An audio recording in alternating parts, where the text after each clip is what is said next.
جنت البقیہ،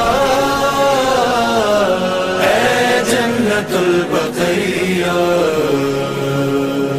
اے جنت البقیہ، اے جنت البقیہ، اے جنت البقیہ، اے جنت البقیہ۔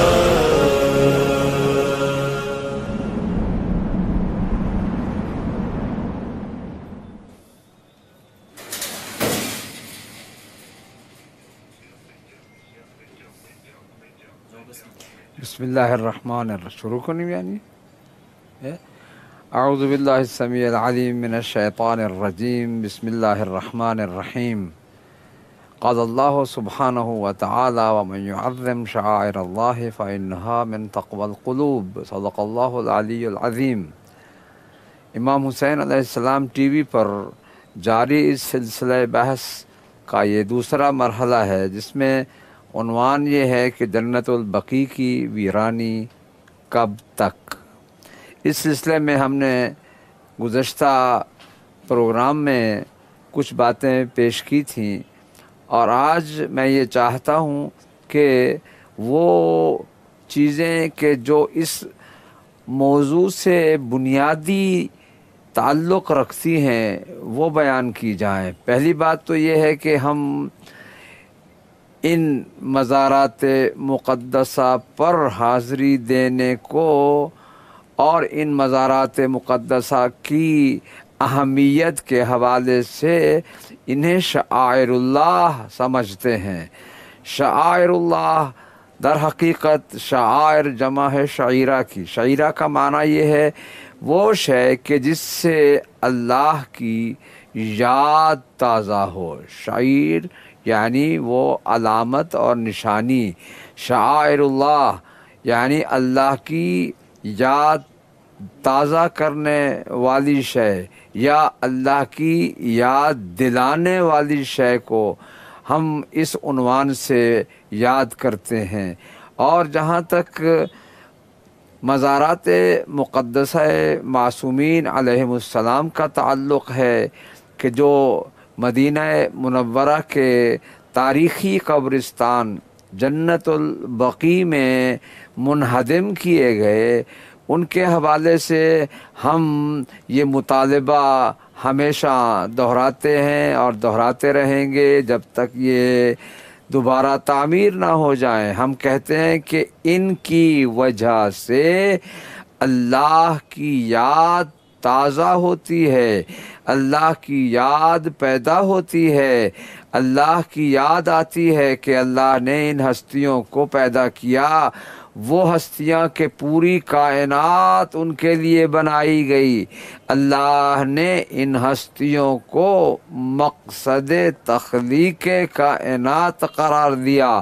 ہم ان کی یاد کو زندہ رکھنا چاہتے ہیں، ان کی یاد کو تازہ رکھنا چاہتے ہیں، اور جب ان کے مزارات مقدسہ پر حاضری دیتے ہیں، جیسے یہاں کربلائے معلیٰ میں حضرت امام حسین علیہ السلام اور حضرت ابوالفضل عباس علیہ السلام کی زیارت کرتے ہیں اور ان کے حرم مقدس پر سلام پیش کرتے ہیں، یا نجف اشرف میں امیر المومنین علی ابن ابی طالب علیہ السلام کے حرم مبارک میں حاضر ہوتے ہیں، تو کیا کرتے ہیں؟ وہاں آ کر ہم قرآن پڑھتے ہیں، دعا کرتے ہیں، توسل کرتے ہیں۔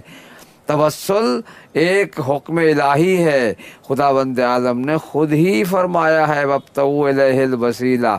اب اس وسیلہ کے معانی میں ہم جب ان مراکز مطہرہ پر آتے ہیں تو ہم اس وسیلے کے حوالے سے ان کے پاس بیٹھ کر قرآن کی تلاوت کرتے ہیں، دعائیں پڑھتے ہیں، ہم دعائیں اپنی حاجات پیش کرتے ہیں اور انہیں وسیلہ بناتے ہیں۔ اور یہ وہ وسیلہ ہے کہ جن کے توسل سے ہمیں اللہ کی قدرت کی